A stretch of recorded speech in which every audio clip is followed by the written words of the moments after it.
이스라엘 진 앞에서 가던 구름 기둥이 그들의 뒤로 옮겨갔습니다. 이는 하나님의 사자가 그들의 뒤로 옮겨갔기 때문입니다. 하나님께서 친히 이스라엘을 위해 바로와 애굽의 군대들과 싸우기 위해서 하시는 것입니다. 하나님께서 이 싸움을 준비하시는 이유는 명백합니다. 4절에 내가 그와 그의 온 군대로 말미암아 영광을 얻어 애굽 사람들이 나를 여호와인 줄 알게 하리라.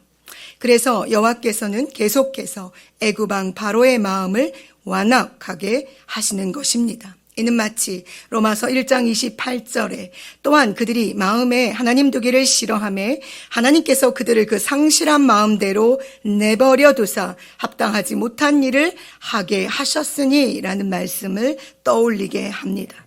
반면 이스라엘 백성들은 어떠합니까?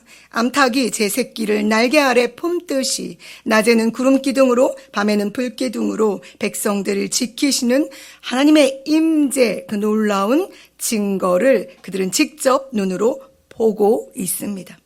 출애굽의 과정을 통해 보여주시는 하나님의 자기의 백성 사랑하심은 이스라엘의 다음 세대 또 그 다음 세대를 이어 그들이 하나님을 떠나는 죄를 범하여 포로로 잡혀가는 수치스러운 상황 가운데서도 떠올려 기억해야만 하는 은혜입니다. 하나님께서 그들을 얼마나 사랑하시고 어떤 기적과 능력을 드러내셔서 그들을 구원하셨는가를 기억하며 그들에게 다시 하나님께로 돌아오는 길이 되어준 사건이 바로 출애굽과 광야의 시간입니다. 하나님께서는 어떠한 열매를 맺는 것을 매우 중요하게 보시는 분이십니다. 그래서 열매에 대한 말씀을 자주 하시지요. 그러나 과정이 없는 결과나 애씀의 시간과 기다림의 인내가 없는 열매 맺음을 허락하지 않으십니다. 이스라엘에게도 하나님의 백성이 되기 위해 그들은 반드시 넘어가야 하는 믿음의 과정이 필요했습니다.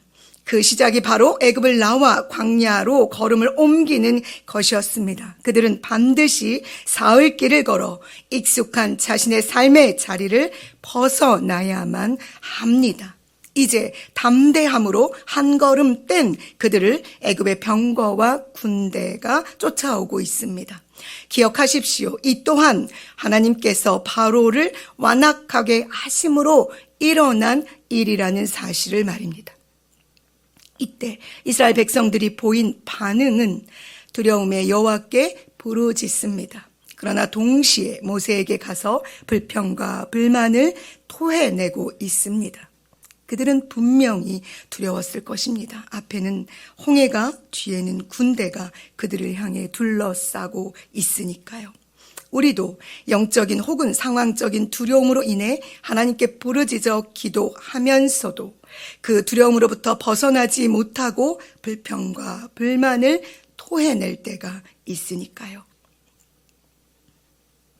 우리가 애굽 사람을 섬기는 것이 광야에서 죽는 것보다 낫겠다고 그들이 말합니다. 정말 그랬을까요? 그들은 정말 다시 애굽으로 돌아가 다시 그 고통과 고단한 종으로 살다가 다시 소망이나 미래의 꿈도 없이 자신뿐 아니라 자신의 자녀들도 자신들처럼 종으로 살다가 죽는 것을 정말로 그들이 원해서 이 말을 했을까요? 아닐 것입니다. 지금 눈앞에 당장 부딪힌 상황들로 인한 두려움으로 그들은 그렇게 말하게 되었을 것입니다. 왜냐하면 430년입니다. 그 긴 시간이 흐르는 동안 그들은 종으로 가장 원초적이고 육체적인 삶의 자리에 있었기 때문입니다. 그래서 그들은 죄의 습관과 종의 관습에서 벗어날 시간과 과정이 반드시 필요했고 하나님께서는 그들의 이 과정을 함께 친히 걸어주고 계시는 것입니다. 반면 이스라엘의 지도자 모세는 어떠합니까? 그는 점점 더 담대해집니다. 이스라엘 백성들의 불만을 듣고 그가 한 말을 들어보십시오. 13절과 14절에 너희는 두려워하지 말고 가만히 서서 여호와께서 오늘 너희를 위하여 행하시는 구원을 보라. 너희가 오늘 본 애굽 사람을 영원히 다시 보지 아니하리라. 여호와께서 너희를 위하여 싸우시리니 너희는 가만히 있을지니라. 할렐루야. 이 고백을 들으신 하나님께서 말씀하십니다. 너는 어찌하여 내게 부르짖느냐. 이스라엘 자손에게 앞으로 나아가게 하고 지팡이를 들고 손을 바다 위로 내밀어 그것이 갈라지게 하라. 이스라엘 자손이 바다 가운데서 마른 땅으로 행하리라. 모세의 믿음의 고백처럼 그들은 가만히 서서 여호와께서 행하시는 구원을 보았습니다. 그리고 모세의 고백처럼 그들이 본 애굽 사람들을 영원히 다시 보지 않게 되었습니다. 모세의 고백처럼 여호와께서 이스라엘을 위하여 싸우고 계십니다. 모세의 고백처럼 여호와 하나님께서 모세를 통해 지금 일하고 계십니다. 사랑하는 여러분, 앞서가는 자는, 믿음으로 앞서 걷는 자들은 그 믿음 위에서 흔들리지 않아야 합니다. 그들의 믿음이 흔들리지 않고 그 믿음의 고백할 때 그 믿음의 고백을 통해 하나님께서 일하시기 때문입니다. 모세는 그들보다 앞서 믿음으로 나아가는 자가 되었기에 이 놀라운 구원의 일을 그저 보는 것으로 머물러 있는 것이 아니라 그것을 넘어 행하는 자가 될 수 있게 된 것입니다. 그가 출애굽기 4장 1절에서 하나님께 그들이 나를 믿지 아니하며 내 말을 듣지 아니하고 이르기를 여호와께서 내게 나타나지 아니하였다 하리라 라고 말하면 어떡하지요? 라고 고백했던 것을 기억하십니까? 그때 하나님께서 그의 손에 지팡이를 지명하시며 그것이 뱀이 되게 하시고 그의 손이 나병이 생겼다가 낫게 하는 표적을 보이시면서 말씀하십니다. 아브라함의 하나님, 이삭의 하나님, 야곱의 하나님 여호와가 내게 나타난 줄을 믿게 하려 함이라고 약속하셨습니다. 그리고 그 약속을 지금 홍해를 건너는 이 사건을 통해서 이스라엘 백성들이 모세에게 고백합니다. 31절에 여호와를 경외하며 여호와와 그의 종 모세를 믿게 하셨습니다. 다시 말씀드립니다. 우리는 모두 누군가의 리더 앞서 걷는 자들입니다. 가정에서, 학교에서, 교회에서, 그리고 세상 가운데서 말입니다. 내 뒤에 한 사람이라도 나를 따라오는 자가 있다면 우리는 하나님께서 세우신 지도자입니다. 그러니 함께 주님의 지도자 된 여러분, 우리는 우리의 믿음이 더욱 온전함을 따라 성장하기를 기도해야 합니다.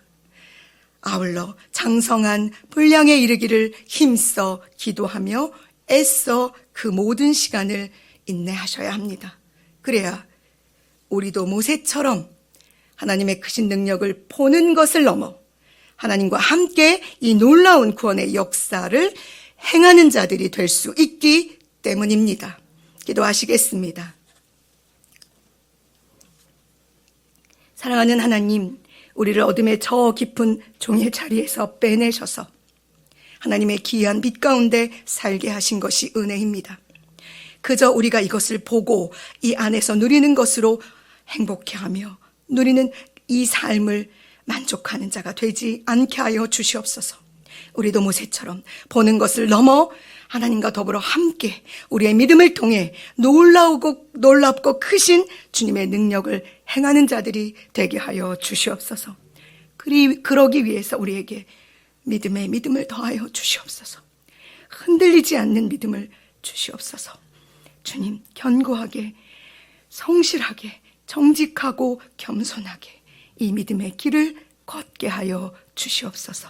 오늘도 우리를 도우실 것을, 성령님께서 우리 안에서 도와주실 것을 믿으며 간절히 예수님의 이름으로 기도합니다. 아멘.